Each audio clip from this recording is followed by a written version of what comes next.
Halo teman-teman sahabat TioJB. Terletak di pegunungan Kaukasus yang terjal dan berbatasan dengan Laut Kaspia, inilah Republik Dagestan. Salah satu negara dengan keragaman budaya dan kekayaan sejarah tertinggi di Federasi Rusia. Tahukah kalian jika sebagian besar atau sekitar 80% dari total penduduk merupakan pemeluk agama Islam, menjadikan Republik Dagestan sebagai salah satu negara bagian Rusia dengan mayoritas penduduknya beragama Islam. Survei dari Pew Research Center menemukan bahwa sebagian besar atau 76% warga negara Rusia memiliki pandangan positif terhadap Islam dan hanya 19% saja yang pandangannya itu negatif.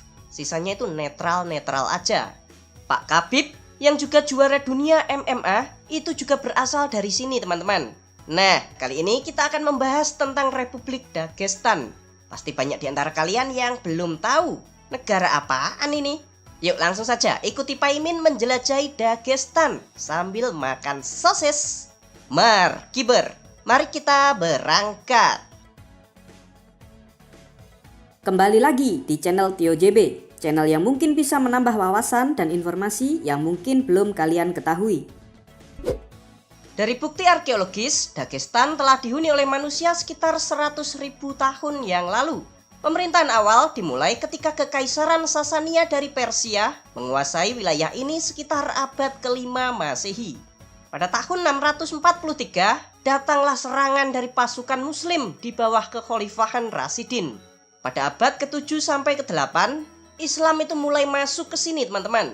Dagestan terus berada di bawah kendali kerajaan-kerajaan Islam hingga pada awal abad ke-16 sampai 19, wilayah Dagestan ini silih berganti dikuasai oleh Kekaisaran Safawi dari Persia dan Kekaisaran Rusia. Dan perang selama ratusan tahun tersebut dimenangkan oleh Kekaisaran Rusia teman-teman. Rusia secara resmi mengambil alih Dagestan pada tahun 1828. Namun, masyarakat Dagestan ini nggak mau diperintah oleh Rusia. Akhirnya meletus tuh sejumlah pemberontakan melawan Kekaisaran Rusia. Perlawanan ini dapat disebut juga sebagai Perang Kaukasus. Kekaisaran Rusia kemudian dibubarkan pada bulan September tahun 1917. Memanfaatkan kekacauan di Rusia, pada tanggal 11 Mei 1918, wilayah Dagestan, Ingushetia, dan Chechnya mendeklarasikan kemerdekaan lepas dari Rusia. Mereka mendirikan negara baru yang dinamakan sebagai Republik Pegunungan Kaukasus Utara. Lalu nama negaranya itu diubah menjadi Emirat Kaukasus Utara pada tahun 1919.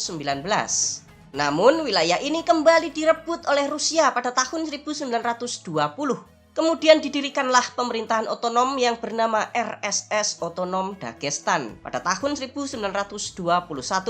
Sebuah republik yang berada di bawah naungan Uni Soviet. Setelah runtuhnya Soviet di tahun 91, RSS Otonom Dagestan berganti nama menjadi Republik Dagestan dan mereka memutuskan untuk tetap bersama Federasi Rusia sampai hari ini. Berikut 9 fakta Republik Dagestan. Tapi sebelum kita mulai, jangan lupa untuk subscribe channel TioJB dan tekan tombol lonceng agar tidak ketinggalan info menarik lainnya dari TioJB. Profil negara. Negara ini bernama lengkap Republik Dagestan, Federasi Rusia. Dengan Presiden Rusia sebagai kepala negara dibantu Kepala Republik Dagestan sebagai kepala pemerintahan. Ibu kota negara ini bernama Kota Makachakala. Secara geografis, Dagestan berada di kawasan Eropa Timur serta menjadi wilayah Rusia paling ujung. Dagestan berbatasan dengan Republik Kalmykia di sebelah utara, di sebelah selatan dengan negara Azerbaijan, di sebelah timur dengan Laut Kaspia, serta di sebelah barat dengan wilayah Stavropol Krai, Republik Chechnya, serta negara Georgia. Luas wilayah Dagestan sebesar 50.270 km persegi dengan jumlah penduduknya sebesar 3 juta jiwa. Untuk agama, sebagian besar penduduk di sini menganut agama Islam. Sedangkan untuk etnis, di Dagestan ini terdapat lebih dari 30 kelompok etnis. Namun yang terbesar adalah etnis Avars, yaitu sebesar 30,5% dari total penduduk. Bahasa resmi yang dipakai di sini adalah bahasa Rusia. Selain itu, setiap etnis juga memiliki dan memakai bahasanya sendiri-sendiri. Untuk perekonomian, Dagestan bertumpu pada tambang minyak dan gas, industri produk dari kaca, hasil perikanan, hasil peternakan, serta produk sayur-sayuran. Dengan ekspor terbesarnya ke dalam wilayah Rusia sendiri, Azerbaijan, dan Turki. Lalu untuk mata uang yang digunakan di sini bernama rubel Rusia. Kurs 1 rubel setara dengan 220 rupiah. Kehidupan di Dagestan. Tahukah kalian jika negara Rusia tuh negara dengan peminum alkohol salah satu yang tertinggi di dunia. Namun Dagestan adalah wilayah dengan konsumsi alkohol salah satu yang paling rendah di Rusia. Mengapa demikian? Karena Dagestan adalah wilayah Rusia dengan jumlah muslim yang sangat besar. Nah, karena banyak muslim inilah warga yang minum-minum juga sangat sedikit. Adab berpakaian warga juga sangat dijaga teman-teman. Meskipun termasuk kawasan Eropa, jarang banget tuh kalian temui wanita-wanita di sini yang pakai baju yang seksi-seksi. Karena secara etika nggak sopan teman-teman. Terus wanita di sini juga cakep-cakep. Wajah-wajah Rusia namun beragama Islam. Cocok nih, barangkali ada di antara kalian yang mau cari jodoh. Sedangkan UMR di sini sekitar 4,2 juta rupiah per bulan. Sekarang kita lihat berapa sih jumlah orang miskin di Dagestan. Ternyata Republik Dagestan memiliki jumlah orang miskin salah satu yang tertinggi di Rusia teman-teman. Jumlah orang miskinnya berkisar antara 14% sampai 20% dari total penduduk. Wah, banyak banget nih teman-teman. Lalu mengapa banyak orang miskin di sini, Min? Karena di Dagestan banyak orang desa. Wong Deso. Tahukah kalian teman-teman jika sebagian besar penduduk di Dagestan tinggalnya itu di desa-desa? Menurut data, 58% penduduk tinggal di desa, sedangkan hanya 42% saja mereka yang hidupnya di perkotaan. Dagestan memiliki persentase penduduk desa tertinggi di Federasi Rusia. Karena rata-rata di Rusia itu, penduduk desanya itu cuma 25% saja teman-teman. Lalu mengapa banyak orang memilih hidup di desa, Min? Oke, sini Pak Imin jelasin mengapa para penduduk ogah bermigrasi ke kota. Alasan yang pertama adalah geografis. Jadi secara geografis, wilayah Dagestan itu adalah dataran tinggi. Nanti ya Pak Imin jelasin di poin berikutnya. Lalu alasan yang kedua adalah struktur sosial yang masih tradisional. Desa atau di dalam bahasa Dagestan itu namanya aul memiliki struktur kepemimpinan yang telah berlangsung selama turun-temurun. Di sini ada yang namanya tetua adat, tokoh-tokoh agama, dan pemimpin komunitas. Nah, para penduduk di desa itu memiliki loyalitas yang sangat tinggi terhadap pemimpin-pemimpinnya tersebut. Para pemimpin bahkan sampai mengatur bagaimana kehidupan komunitasnya itu berlangsung. Mulai dari mengatur pernikahan, mengatur hukum adat, sampai mengatur perayaan baik perayaan agama maupun perayaan budaya. Lalu alasan yang ketiga karena ekonomi. Secara historis, penduduk desa di Dagestan perekonomiannya itu mengandalkan pertanian dan peternakan. Mereka ini merasa sudah hidup secara berkecukupan. Makan tinggal ambil di kebun. Kalau mau daging ya tinggal disembelih aja satu domba. Bisa buat makan satu kampung tuh. Kalau butuh uang, mereka tinggal bikin kerajinan tangan, seperti bikin karpet atau pakaian dari bulu wol domba. Jadi mereka itu gak neko-neko ya teman-teman. Mereka merasa hidup di kota besar itu lebih susah. Kerja bangun pagi sampai sore, terus gajinya hanya untuk sekedar makan sehari-hari. Nah, kalau di desa, kalau cuma soal makan, mereka merasa sudah cukup. Pegunungan. Kalian tahu nggak Dagestan itu artinya apa? Di dalam bahasa Persia, Dak itu artinya gunung, serta Stan memiliki arti tanah. Jadi kalau digabung, Dagestan artinya tanah pegunungan. Hal ini tidak mengherankan karena secara geografis, sebagian besar wilayah Dagestan adalah pegunungan. Hanya 10% wilayah Dagestan yang dataran rendah, 15% wilayah transisi atau berada di kawasan kaki gunung. Sedangkan 75% wilayah Dagestan berada di dataran tinggi yang merupakan bagian dari pegunungan Kaukasus. Tingginya tuh bisa mencapai 4000 mdpl atau lebih tinggi dari puncak Gunung Semeru. gunung tertinggi di Pulau Jawa. Jadi kalian bisa bayangkan ya, betapa dinginnya pemukiman penduduk yang berada di kawasan dataran tinggi. Nah, karena sebagian besar wilayahnya itu berada di pegunungan inilah, membuat banyak desa-desa di Dagestan hampir sepenuhnya itu terisolasi dari dunia luar. Jalan-jalannya masih banyak yang tanah. Jadi warga kalau mau ke kota, mereka biasanya itu naik kuda, teman-teman. Desa-desa ini sudah ratusan, bahkan ada yang sampai ribuan tahun terisolasi dari dunia luar. Sebagian desa diantaranya bahkan sudah ada sejak zaman Persia kuno. Tuh, karena itulah setiap desa itu berkembang secara mandiri. Antara satu desa dan desa lainnya jaraknya itu juga jauh, teman-teman. Sehingga mereka itu jarang bercampur. Ini artinya bahasa, adat, dan identitas setiap desa tetap terjaga sampai hari ini. Coba deh kalau kalian main ke sini, terus kalian datangin tuh tiap-tiap desa di pegunungan. Pasti budayanya itu nggak sama. Islam. Republik Dagestan merupakan wilayah dengan jumlah muslim terbesar ketiga di Federasi Rusia, di bawah Republik Ingushetia dan Republik Chechnya. Diperkirakan jumlah muslim di Dagestan sebesar 83% dari total penduduk. Agama Islam sendiri telah menyebar di Dagestan pada abad ke-7, di mana saat itu pasukan kekhalifahan Rashidin berhasil merebut kota-kota penting di wilayah selatan Dagestan.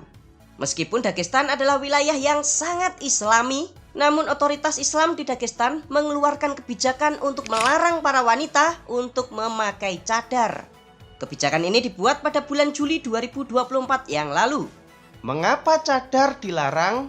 Karena dikhawatirkan kelompok-kelompok teroris akan menyamar memakai cadar yang nantinya untuk menyerang gereja atau sinagog. Dan memang latar belakang pelarangan ini imbas dari serangan bom di sejumlah gereja dan sinagog. Nah, jika ada wanita yang masih nekat pakai cadar, maka mereka akan dihentikan dan ditangkap oleh pihak keamanan. Raja Gulat. Tahukah kalian jika Dagestan terkenal karena menghasilkan para pegulat kelas dunia? Kalian tahu Khabib Nurmagomedov atau Islam Makhachev?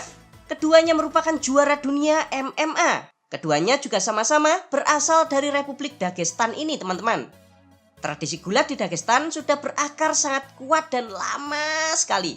Gulat adalah olahraga rakyat di Dagestan dan telah menjadi budaya bagi masyarakat. Bahkan nih, setiap desa kecil di Dagestan memiliki tempat untuk berlatih dan anak-anaknya sudah mulai berlatih gulat sejak usia 5-6 tahun. Budaya kompetitif ditambah lingkungan alam yang keras membentuk fisik dan mental yang tangguh.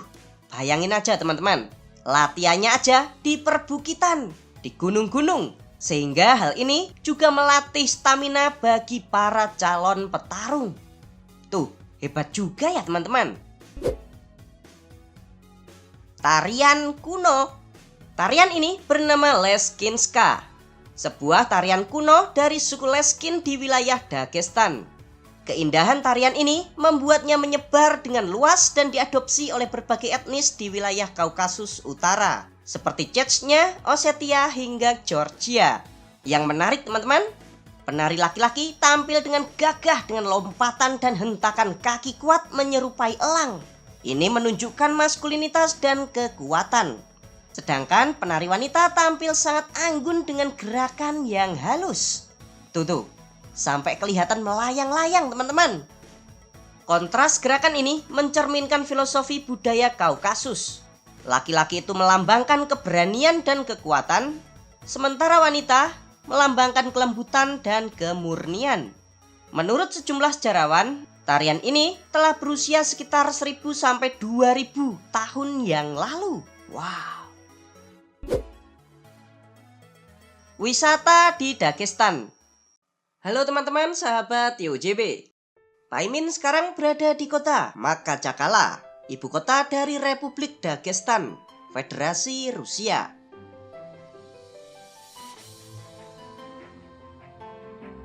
Tahukah kalian jika kota ini merupakan pintu masuk agama Islam menuju negara Rusia?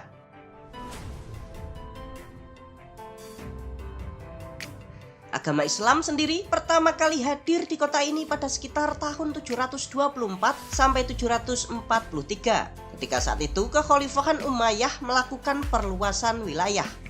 Jadi Islam sudah lama di Rusia ketimbang di Indonesia, teman-teman.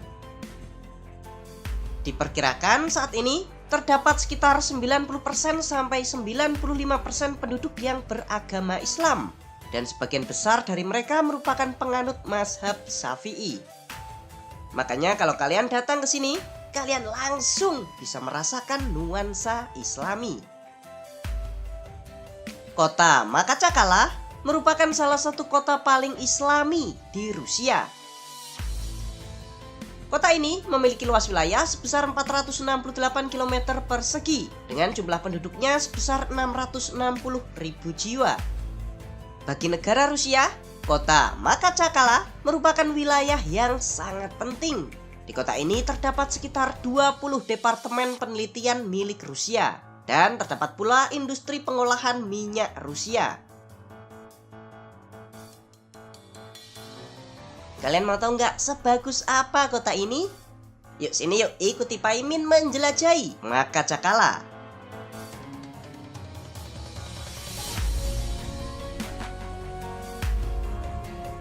Yang pertama dan paling wajib kalian kunjungi adalah ini, Masjid Agung Makachakala. Tuh, megah banget.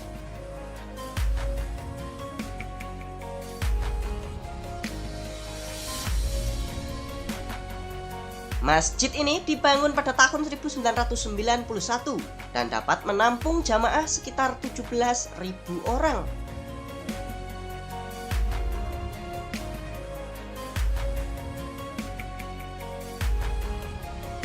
Di kota ini sendiri terdapat sekitar 73 masjid, dan Masjid Agung ini merupakan yang paling besar, teman-teman.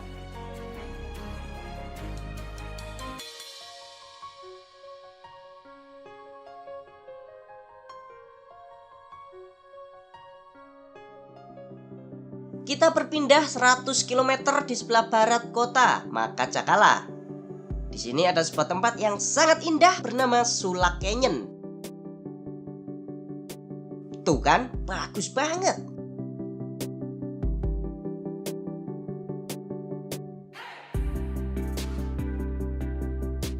Mana air sungainya juga jernih sekali.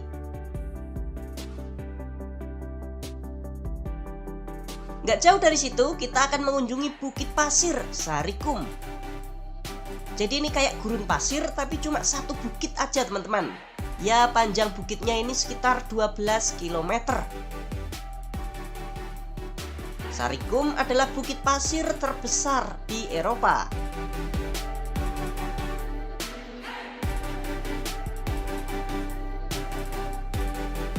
Nah, sekarang kita akan melihat sebuah kota hantu bernama Gamsuk. Kalian pasti tahu nih mengapa tempat ini disebut sebagai kota hantu. Karena nggak ada orang yang tinggal di sini, teman-teman. Letak kota hantu ini berada di atas gunung setinggi 1.400 meter mdpl. Kota hantu yang memiliki sekitar 300 rumah ini diperkirakan telah berusia 2.000 sampai 5.000 tahun yang lalu. Kota ini mulai ditinggalkan oleh penduduknya sekitar tahun 1950-an dan secara resmi tidak berpenghuni setelah satu-satunya penduduk meninggal dunia di tahun 2015. Saat ini, kota hantu Gamsuk merupakan destinasi populer di wilayah Dagestan, Rusia.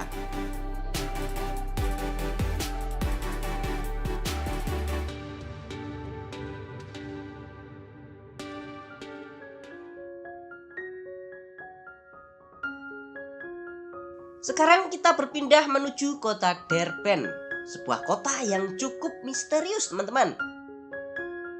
Kota Derben berasal dari bahasa Persia, Darban, yang artinya pintu gerbang atau gerbang penghalang. Nah, sejumlah peneliti dan sejarawan Muslim berpendapat jika di sini merupakan lokasi dari tembok Ya'juj Ma'juj yang dibangun oleh Iskandar Yulkarnain.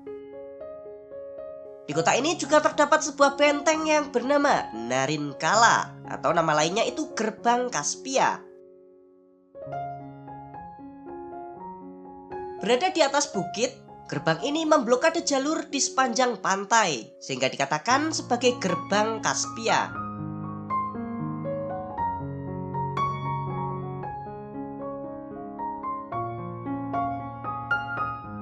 Benteng ini nih dibangun pada masa Kekaisaran Sasania sekitar abad ke-6 Masehi.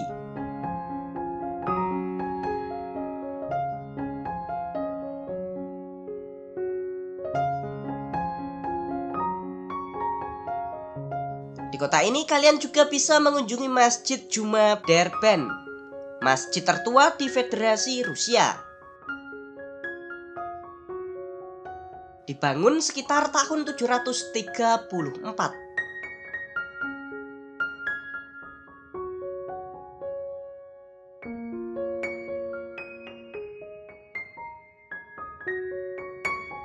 Apakah kalian tertarik untuk datang ke kota Makacakala?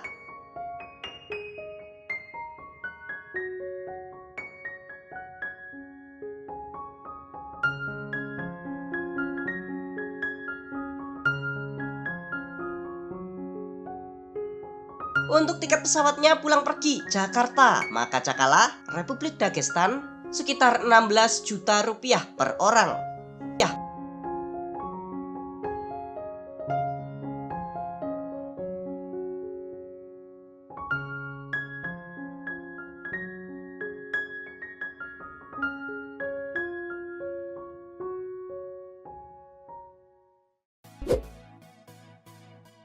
Hal unik di Dagestan.